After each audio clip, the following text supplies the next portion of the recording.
ପିଲାମାନେ ଆଜି ଆମେ ପଢ଼ିବା ଓଡ଼ିଆ ମିଡ଼ିୟମ୍ ସାହିତ୍ୟ ବହିର ଓଡ଼ିଆ ମିଡ଼ିୟମ୍ କ୍ଲାସ୍ 9 ସାହିତ୍ୟ ବହିର ପଦ୍ୟ ବିଭାଗ କାହା ମୁଖ ଅନାଇ ବଞ୍ଚିବି। ଏହାର କବି ହେଉଛନ୍ତି ଭକ୍ତଚରଣ ଦାସ। ଏହି ବିଷୟରେ ଅଭ୍ୟାସ କାର୍ଯ୍ୟ ଦେଖିବା। ଚାଲ ଦେଖିବା। ପ୍ରଶ୍ନ ଉତ୍ତର ଡିସ୍କସନ୍ କରିସାରିଥିଲି। ଆଜି ଆମେ ସପ୍ରସଙ୍ଗସ୍ଥ ସରଳାର୍ଥ ଦେଖିବା। ଦେଖ 31 ନମ୍ବରରେ କ'ଣ ଦେଲା? ଜୀବନ ବିହୁନେ ଯେନେ ଯଶ, ରାଜା ବିନେ ଯେନେ ଗ୍ରାମ ଦେଶ। ଏହି ସରଳାର୍ଥଟି କରିବା। କ'ଣ ହେବ ଦେଖ? ଉତ୍ତର ପ୍ରଥମେ ଜୀବନ ବିହୁନେ ଗ୍ରାମ ଦେଶେ। ଲେଖିବା ସଂସିତ ପଦ୍ୟାଂଶଟି ଭକ୍ତଚରଣ ଦାସଙ୍କ ବିରଚିତ ମଥୁରା ମଙ୍ଗଳ କାବ୍ୟାନ୍ତ ଗ୍ରନ୍ଥ ଷଷ୍ଠ ଛନ୍ଦରୁ ସଂଗୃହୀତ କାହା ମୁଖ ଅନାଇ ବଞ୍ଚିବି ଶୀର୍ଷକ ପଦରୁ ଆନିତ। ବୁଝିହେଲା? ତାପରେ ଏଠାରେ କବି କୃଷ୍ଣଙ୍କ ବିନା ଯଶୋଦାଙ୍କ ମନରେ ସୃଷ୍ଟି ଅନାଗତ ଆଶଙ୍କା ଉପରେ ଆଲୋକପାତ କରିଛନ୍ତି।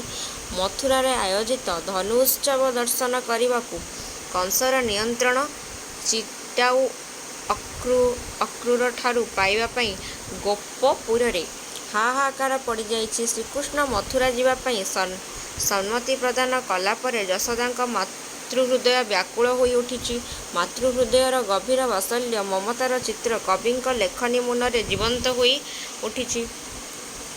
କୃଷ୍ଣଙ୍କ ଦଣ୍ଡେ ନ ଦେଖିଲେ ମାତା ଯଶୋଦା ବ୍ୟଥିତ ହୋଇପଡ଼ନ୍ତି। କୃଷ୍ଣ ମଥୁରାପୁର ଯାତ୍ରା କଲା ପରେ ସେ କିପରି କାଳାତିପାତ କରିବେ ତାହା ଚିନ୍ତା କରି ତାଙ୍କ ପ୍ରାଣ ବିଷାଦରେ ଭରି ଉଠିଛି। ପୁତ୍ର ବିନା ଦେହ ଧାରଣ କରିବା ବଞ୍ଚିବା ଯେ ତାଙ୍କ ପକ୍ଷେ ସମ୍ଭବ ହେବ ନାହିଁ, ଏହା ସେ ସ୍ପଷ୍ଟ ଭାବେ ପ୍ରକାଶ କରିଛନ୍ତି।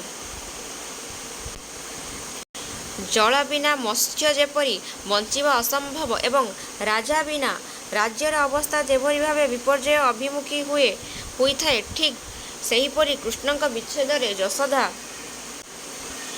ପ୍ରାଣ ଧାରଣ କରିବା ଅସମ୍ଭବ ହୋଇ ଉଠିବ। ମାନସିକ ଭାରସାମ୍ୟ ହରାଇ ସେ ହୁଏତ ମୃତ୍ୟୁବରଣ କରିବେ, ଏହି ଆଶଙ୍କାରେ ତାଙ୍କ ହୃଦୟ ଦଗ୍ଧୀଭୂତ ହୋଇ ଉଠିଛି। ସ୍ନେହମୟୀ ଜନନୀଙ୍କ କୋମଳ ମନ ବିଳପି ଉଠିଛି। ତାଙ୍କ ମନଭାବନାର ଏକ ନିଚ୍ଛୁକ ଚିତ୍ର କବି କଳ୍ପନାରେ ମନୋଜ୍ଞ ହୋଇ ଉଠିଛି। ବୁଝିଲା? 32 ନମ୍ବର ଯେତେବେଳେ ବନେ ଯାଉ କ'ଣ ଦେଇଛି ପ୍ରଶ୍ନ? ଯେତେବେଳେ ବନେ ଯାଉ ସଙ୍ଗରେ ମୋ ପ୍ରାଣ ନେଉ, ନିମିଷେ ବିଚ୍ଛେଦ ନ ସହି। ଉତ୍ତର ଯେତେବେଳେ ନ ସହି। ପ୍ରଦତ୍ତ ପଦ୍ୟାଂଶଟି ଭକ୍ତଚରଣ ଦାସଙ୍କ ବିରଚିତ ମଥୁରା ମଙ୍ଗଳ କାବ୍ୟାନ୍ତ ଗ୍ରନ୍ଥ ଷଷ୍ଠ ଛନ୍ଦରୁ ସଂଗୃହୀତ କାହା ମୁଖ ଅନାଇ ବଞ୍ଚିବି ଶୀର୍ଷକ ପଦରୁ ଆନିତ।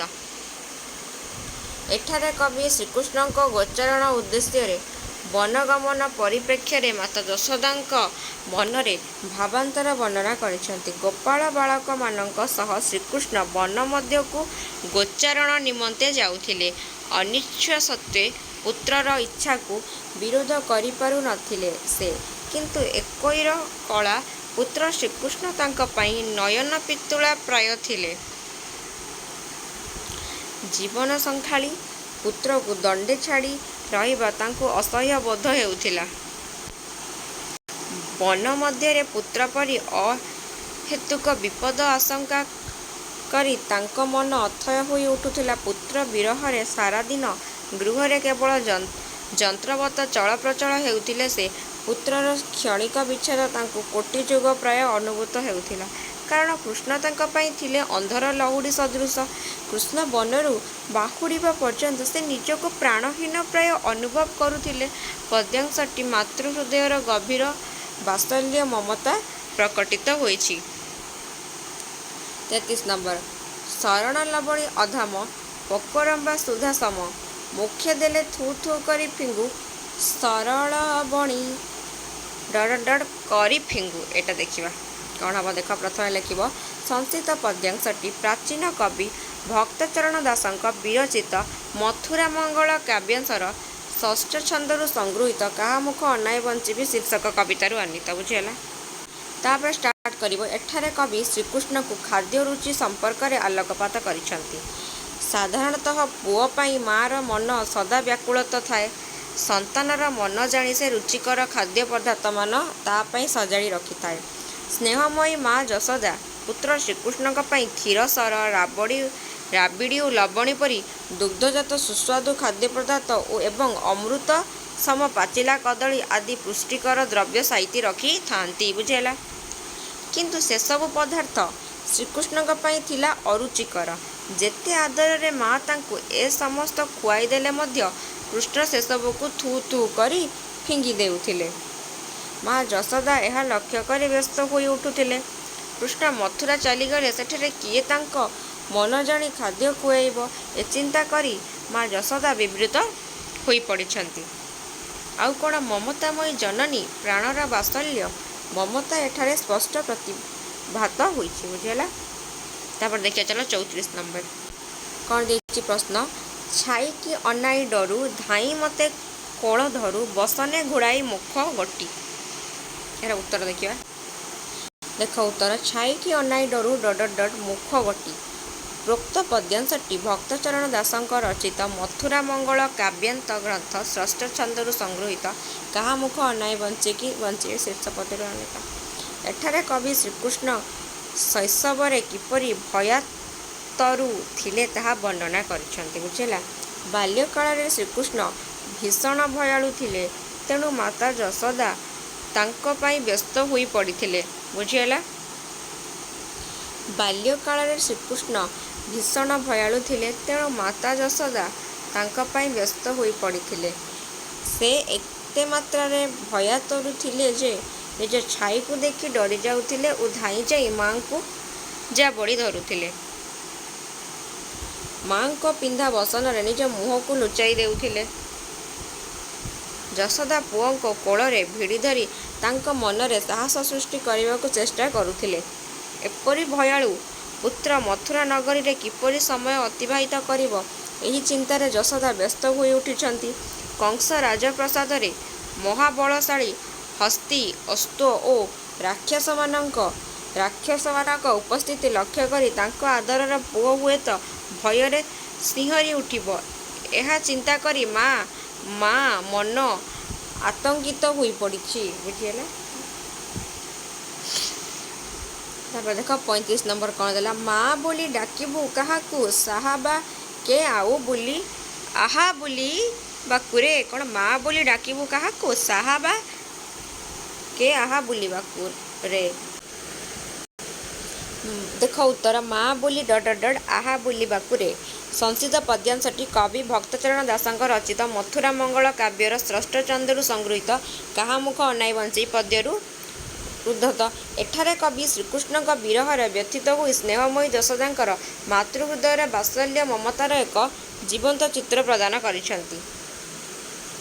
ଏଠାରେ କବି ଶ୍ରୀକୃଷ୍ଣଙ୍କ ବିରହରେ ବ୍ୟଥିତ ହୋଇ ସ୍ନେହମୟୀ ଯଶୋଦାଙ୍କର ମାତୃହୃଦୟର ବାତ୍ସଲ୍ୟ ମମତାର ଏକ ଜୀବନ୍ତ ଚିତ୍ର ପ୍ରଦାନ କରିଛନ୍ତି। ମଥୁରାରେ ଧନୁଯାତ୍ରା ଦେଖିବା ପାଇଁ ଶ୍ରୀକୃଷ୍ଣ ପ୍ରସ୍ତୁତ ହେବା ସମ୍ବାଦ ଶୁଣିଲା ପରେ ମା ଯଶୋଦା ବାତୁଳ ପ୍ରାୟ ବିଳାପ କରିଛନ୍ତି। କୃଷ୍ଣଙ୍କ ମୁହୂର୍ତ୍ତେ ଛାଡ଼ି ବଞ୍ଚିବା ଯାହା ପାଇଁ ଅଶେଷ ଯନ୍ତ୍ରଣାପ୍ରଦ ଥିଲା, ସେହି ନୟନ ପିତୁଳା ଦୁଃଖୀ ଧନକୁ ସୁଦୂର ମଥୁରା ନଗରୀକୁ ପଠାଇ ସେ ବା କିପରି ଦେହ ଧାରଣ କରିପାରିବେ। ତାଙ୍କ ମାନସ ପଟରେ ପୁତ୍ରର ଶୈଶବ ଓ ବାତ୍ସଲ୍ୟ ଜୀବନର ସୁଖ ତ୍ରିଭରା ମୁହୂର୍ତ୍ତଗୁଡ଼ିକ ନାଚି ଉଠିଛି, ଯାହାକୁ ସ୍ମରଣ କରି ଯଶୋଦାଙ୍କର ଅନ୍ତର କାନ୍ଦି ଉଠିଛି। ତାଙ୍କର ଦୁର୍ବଳ ଶରୀର ବିଶିଷ୍ଟ ଭୟାଳୁ ପୁତ୍ର ରାକ୍ଷସପୁରୀରେ କିପରି ଦିନ ଅତିବାହିତ କରିବ, ସେହି ଚିନ୍ତାରେ ସେ ମ୍ରିୟପ୍ରାଣ ହୋଇ ପଡ଼ିଛନ୍ତି।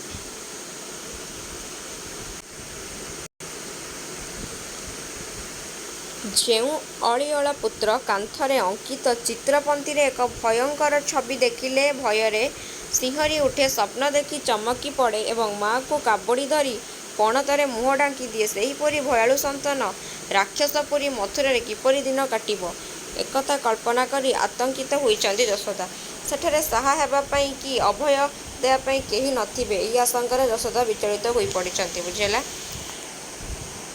ବର୍ତ୍ତମାନ ଦେଖିବା ଦୀର୍ଘ ଉତ୍ତରମୂଳକ ପ୍ରଶ୍ନ ଉତ୍ତର। 36 ନମ୍ବର। ଯଶୋଦାଙ୍କ ମାତୃହୃଦୟର ମଧୁର ଅଭିବ୍ୟକ୍ତି କିପରି ପ୍ରକାଶିତ ହୋଇଛି, ପଠିତ କବିତା ଅନୁସରଣରେ ଲେଖ। କିମ୍ବା ମାତୃହୃଦୟର ବାତ୍ସଲ୍ୟ ମମତା ମାତା ଯଶୋଦାଙ୍କଠାରେ କିପରି ପରିପ୍ରକାଶ ଲାଭ କରିଛି, ତାହା ପଠିତ କବିତା ଅବଲମ୍ବନରେ ନିଜ ଭାଷାରେ ବର୍ଣ୍ଣନା କର। ଦେଖ। କିମ୍ବା କାହା ମୁଖ ଅନାଇ ବଞ୍ଚି ମାତୃହୃଦୟର ବାତ୍ସଲ୍ୟ ଧାରାର ଏକ ଜ୍ୱଳନ୍ତ ପ୍ରତୀକ ପ୍ରତିପାଦନ କର। ବୁଝିହେଲା। ଏବେ ଦେଖ ଉତ୍ତର ଦେଖିବା। ମନବୋଧ ତିସା ପରି କାଳଜୟୀ କବିତାର ସ୍ରଷ୍ଟା ଭକ୍ତଚରଣ ଦାସ ଉତ୍କଳ ପୁରପଲ୍ଲୀରେ ଜଣେ ସୁପରିଚିତ ବ୍ୟକ୍ତିତ୍ୱ। ମଧ୍ୟଯୁଗୀୟ ଓଡ଼ିଆ କାବ୍ୟ ସାହିତ୍ୟରେ ଯେଉଁ କତିପୟ ସାରସ୍ୱତ ସାଧକ ସୁସୃଷ୍ଟି ନିରଜ ଦ୍ୱାରା ଯଶସ୍ୱୀ ହୋଇଛନ୍ତି, ସେମାନଙ୍କ ମଧ୍ୟରେ ଭକ୍ତଚରଣ ଏକ ସ୍ୱତନ୍ତ୍ର ସମ୍ମାନର ଅଧିକାରୀ। ଭକ୍ତଚରଣଙ୍କ ବୈଷ୍ଣବ ସୁଧାଭକ୍ତି ଆଧାରିତ ଭକ୍ତି ରସାଶ୍ରିତ ସାରସ୍ୱତ ସୃଷ୍ଟି ସମ୍ଭାର ମଧ୍ୟରେ କଳା କଳେବର ଚଉତିଶା, ମନବୋଧ ଚଉତିଶା, ଗୋପମଙ୍ଗଳ, ମନଃଶିକ୍ଷା ଓ ମଥୁରାମଙ୍ଗଳ ଆଦି କାବ୍ୟ କବିତାବଳୀ କବିଙ୍କ କୃଷ୍ଣଭଳି ଓ ଚେତନାର ପରିଚାୟକ। ଆଲୋଚ୍ୟ କବିତା କାହା ମୁଖ ଅନାଇ ବଞ୍ଚିବି କବିଙ୍କର ଶ୍ରେଷ୍ଠ କାବ୍ୟ ମଥୁରାମଙ୍ଗଳର ଷଷ୍ଠ ଛାନ୍ଦାନ୍ତ ଗ୍ରନ୍ଥ, ପ୍ରଥମ 8ଗୋଟି ପଦର ସମାହାର। କବିତାଟି ମାତୃହୃଦୟର ଗଭୀର ବାତ୍ସଲ୍ୟ ମମତା ଭରା ସ୍ୱଚ୍ଛଳ ମନ୍ଦାକିନୀଧାରା କହିଲେ ଅତ୍ୟୁକ୍ତି ହେବ ନାହିଁ। ଏତଦ୍ ଭିନ୍ନ କବିତାରେ କବିଙ୍କର କରୁଣ ରସାଶ୍ରିତ ବର୍ଣ୍ଣନା ଭରି ଦେଇଛି